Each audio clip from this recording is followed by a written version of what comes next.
Hello everyone. So happy to see you in another episode. Let's start with a beautiful quote by Chesterton. There is a great deal of difference between the ego man who wants to read a book and the tired man who wants a book to read.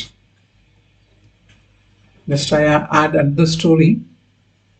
The story is Last Leaf, written by O. Henry. So a person got a disease. He got admitted in an hospital, and he was admitted over a period of time. Through the window, you can see a tree. So it was summertime. Slowly, the leaves falls. As we know that during summer, the leaves will fall to avoid evaporation. Slowly, one by one, the leaves is getting falling. And this fellow, the patient, he thought that he connects the falling leaf to his life. He thought that as the leaves falls, his days also numbered. As it turns out, the list is coming by a single digit like 9, 8, 7, and there is last leaf left, and he thought that one more leaf is left. When that leaf is falling, I also will die, like that he thought. And this also was seen by the nurse who serves him. That fellow went to sleep, and the next morning he summons that leaf was standing there only. And he wondered why this leaf is not falling. Again, that day is passed, and the next day he woke up and saw that leaf is still standing there. And he got astonishment. Slowly, a positive message has come to his mind. As the hours go, still the leaf is there, and he thought, this leaf is there, why can't I, like that he thought. And slowly he also got started recovering. After few weeks, he got very well and he was discharged from the hospital. As he come out and he went to the tree, and if we see the leaf, that leaf is not the real leaf. It was attached to the artificially. It was attached to that tree by means of binding tree. So this was done by the nurse. The nurse who served him thought that this fellow is linking the falling of leaves to his life. Therefore, what she did is she tied the last leaf to the tree itself. So by that way, that incident gave him an emotion, a motivation to his life. And that is the topic today, motivation. So motivation is defined like this. So it is an initiation and guides and maintains a goal directed behavior. So all the three. So it's initiate the behavior, it guides the behavior, it sustains towards the goal. If there are many paths, it guides us choose one of the path. Okay. Suppose let us think that we got hungry. So what we do if we get hungry? So we will go and eat food. After that, we will feel we got relief from the hunger. Okay. Likewise, so motivation is one. It initiates. That means we feel that hungry, and then we are guided to go to kitchen and take the food to eat or to go to hotel. So it guides. If there are many hotel, we'll go to the hotel which is good for our health, and then that is sustained till we complete our food, and then we will get relief. So this is an example for a motivation. Likewise, for all goal-directed behavior, motivation plays. This motivation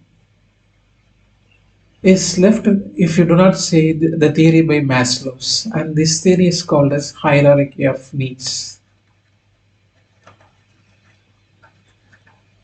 So hierarchy of needs by Abraham Maslow.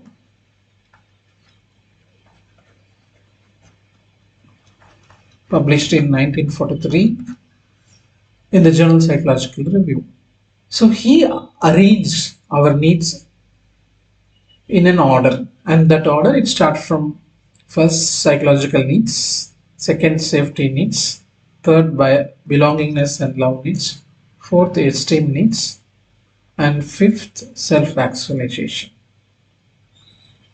So the biological physiological needs, or otherwise called as biological needs, is that the food, water, air, all those things without which we cannot live.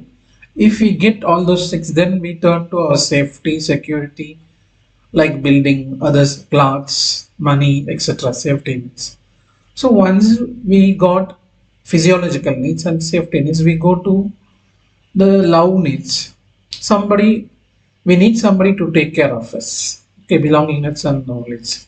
If we achieve 1, 2, and 3, and then we go for our to increase our potential. We can do this, we can do that. So that one we call it as esteem needs. Okay. And if we have this esteem need and if it is fulfilled, then we go to self-actualization. So it is the highest form of need, satisfying one's own life.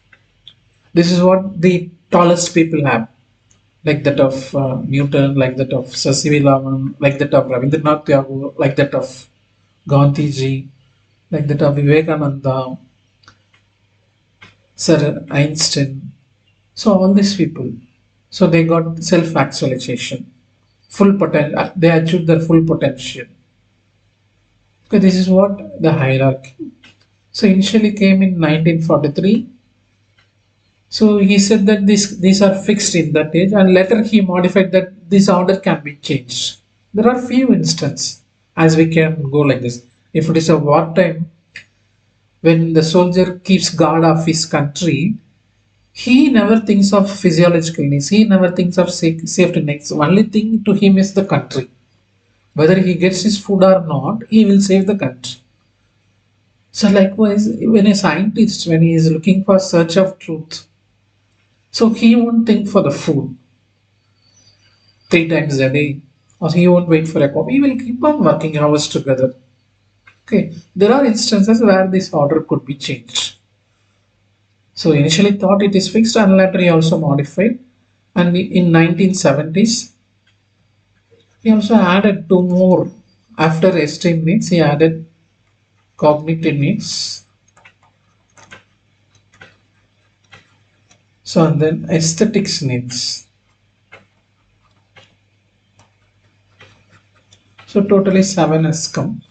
So this is what the hierarchy of needs. Here you can get all 1, 2 and 3. These needs 1, 2, 3 are called as deficiency needs. Deficiency needs. Then 4, 5, 6, 7. The added thing I am telling. So on the last 4, we call it as growth needs. Or shortly it is G needs. Shortly this will be D needs. Deficiency needs or D needs. Growth needs or G needs. Okay, let us know the difference between these two. A deficient need one is one, if you get accomplished, you will get a sense of relief, like that of eating, like that of drinking your water. After drinking your water, our thirst will go. After eating, our hunger will go. The growth needs will get a pleasure. Suppose we achieve something, we'll get a pleasure, and we think still more we can go in our field, in any profession, or that of a singer, or that of a sculptor. So they'll go on doing some other thing, still improves. Next, the factor is dependency. In D needs, we depend upon others to satisfy love, safety, to get food. So it is external. In growth needs, it is independent. We don't depend upon any other. So it is internal. Suppose we are in a normal situation, we will be in equilibrium. Suppose if we get a hunger, That time equilibrium is getting disturbed. Now equilibrium is not at all there. If we eat, if we get a food, if we eat it, then again the equilibrium is restored. Therefore, in D needs, after that equilibrium will be restored. In G needs, however we get a partial answer is correct. Then we will get a pleasure. Equilibrium will not be restored. Still we go for further higher in our endeavor, whatever may be the profession. So these are the differences between D needs and G needs. What do you think? What do you get if you see this image? This yellow jersey person, he plays football to get the cup. This white jersey person, he plays the football just for the game sake, just to take the ball to the goal. That's all his aim. Friends, this is called as extrinsic motivation, which is from outside. So extrinsic motivation. So he is motivated, but his motivation comes from external sources. This white jersey fellow is also motivated, but it's from internal, intrinsic motivation. So which one is better? Intrinsic motivation is better. Again, I want to add my statement with this one true story. Boris Pasternak is a Russian novelist. So he wrote a novel called Dr. Shivago. For this, he was awarded with Nobel Prize, but he didn't take it. He refused to get the Nobel Prize. See, we cannot imagine such a person refusing a Nobel Prize. One day he was delivering a poem in an auditorium in Russia. He was reading from the paper. Unfortunately, due to airflow in that auditorium, his paper flew away from his hand. Slowly, he was going to pick the papers, but that time what happened? One fellow sitting in the auditorium, he stood and told the next stanza.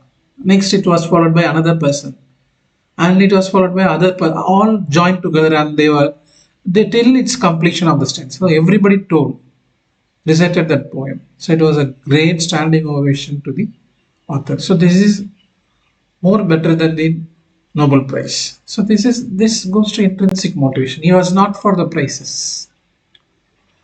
So in general, intrinsic motivation is better.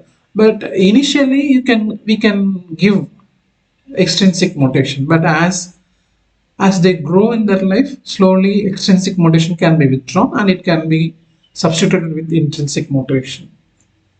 Their mindset has to be changed to go for intrinsic motivation. Now let us see what is known as achievement motivation. So we have two words. One is achievement, the other one is motivation. Let us go one by one.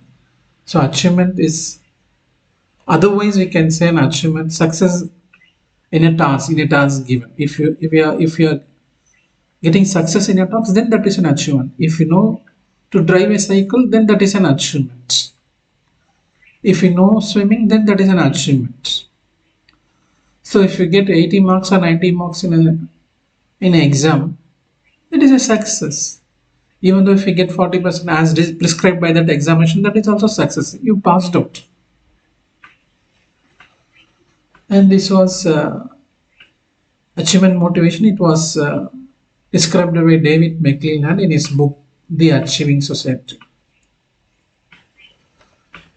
We know the term motivation. Motivation is a process which initiates, guides, and maintains goal-directed behavior. Let us add these two terms. Achievement is success. Motivation is a process of initiation, guidance, and maintaining a goal-directed behavior. Then add these two words, achievement, motivation. What we get? So we get an energized behavior towards success. That is what achievement motivation. And this was first introduced by David McClelland and in his book, The Achieving Society. So he told if the people in the society, if they have achievement motivation, the society itself will grow because of the people lives in that society. So general achievement motivation is represented by NAH, need for achievement, by this short notation NACH, need for achievement motivation, and this was given by the psychologist Henry Murray. So here comes a few strategies which enhances achievement motivation. The first one, competition versus cooperation. So in many ways, competition and cooperation improves achievement motivation. So competition which we mean here is a positive one, wherein which nobody gets jealous. So we should have a positive competition with others without any negative feelings. So that is called positive competition. That improves achievement motivation. Cooperation. If there are 40 boys in a class, if one fellow is not poor in reading, the other fellows they can help him, like that of a cooperative learning, and all will be improving. So this is called a teamwork or a cooperation kind of thing. So cooperation is a teamwork in which we can get achievement motivation. Competition, positive competition is also enhance achievement motivation. So we should have a graded goals. Suppose if we want to achieve something, it may be the final step. There are several steps to achieve that goal. We have to grade it. Otherwise, directly achieving the highest goal, it will not be easy for us. We have to grade it. So providing feedback will be useful for achievement motivation. If a feedback is given, we can get it whether the way we go is right or wrong. So if we get the feedback, we can change it accordingly, and then we will go up in the success ladder. And we should possess levels of aspiration, realistic levels of aspiration. And what is levels of aspiration? This is levels of aspiration. For any task, it may be there is an easy one, there is a most difficult one. Suppose let us take chess, a competition. Just if you play at home, it will be very easy. With our family members, it will be very easy. We can finish also, complete the game, and we can win, or we may also lose. Participating in a school competition, little bit more than that. Participation in inter-school or inter-districts. Then the higher level may be a state level. Then the national level. Then it goes again. Then it becomes international level. Slowly we started chess game at home, which may be easy. And if you go to school, we may get an opponent which may be equal to us, or he or she may be more than us. We have to play, and then we have to win. Then we can participate in inter-school, and then inter-district, state level, then national, then we are going to international. So if you leave very easy, and then we have to come to this zone where we get many success or many failures, and then we have to adjust ourselves from one level to another, and we have to have the self-esteem so that we move up the ladder and then reach to next level of international player in chess game. So what we say, these are the levels: home, school, inter-school, state, national, and these are one by one we have to cross. So at one moment we have to have realistic levels of aspiration. Whenever we are playing at home, then we have to set our next level as we can play in a school level matches. When we are very well with school level matches, then we can think of playing in inter-school level matches. When we are gaining momentum and getting winning positions in inter-school matches, then we have to go for state level matches. So these are the levels, and we have to fix ourselves in these levels, and then we have to come in the higher level, one step by another step.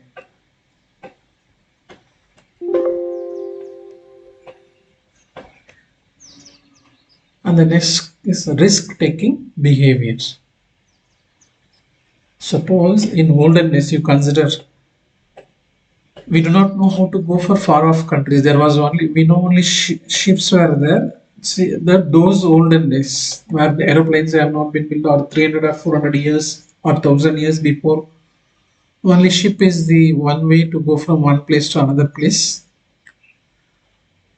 So in those days we have to take risks because nobody has discovered the sea route. Nobody has said that this is the good climate. You can go to Africa, or you can go to America, or you can go to Japan, or you can go to Australia. Nobody was there to tell us or guide us. But there are few persons who undertook the journey and found the path, and they are the pioneers in that. And those people would have taken the risk, even though they might last, but they have taken the risk and found the path, and they are the leaders. And after that, many people followed in the same route. Okay, this we call it as risk taking behavior, and that leads to achievement motivation. The last part of this is hope of success and fear of failure. Hope of success is that we will get success in our profession or in our task whichever we take. That will be positively proportional to achievement motivation. And this, the next one we should not have, the fear of failure. So if we have the fear of failure, then we may lose it, and this is inversely proportional to achievement motivation. So hope of success we should have, and fear of failure we should not possess. Hope you have understood about motivation and achievement motivation, Maslow's theory of hierarchy of needs, and we got to know the difference between extrinsic and intrinsic motivation. And we also know the strategies of increasing achievement motivation. And these are my references. Thank you, all of you. We will meet in another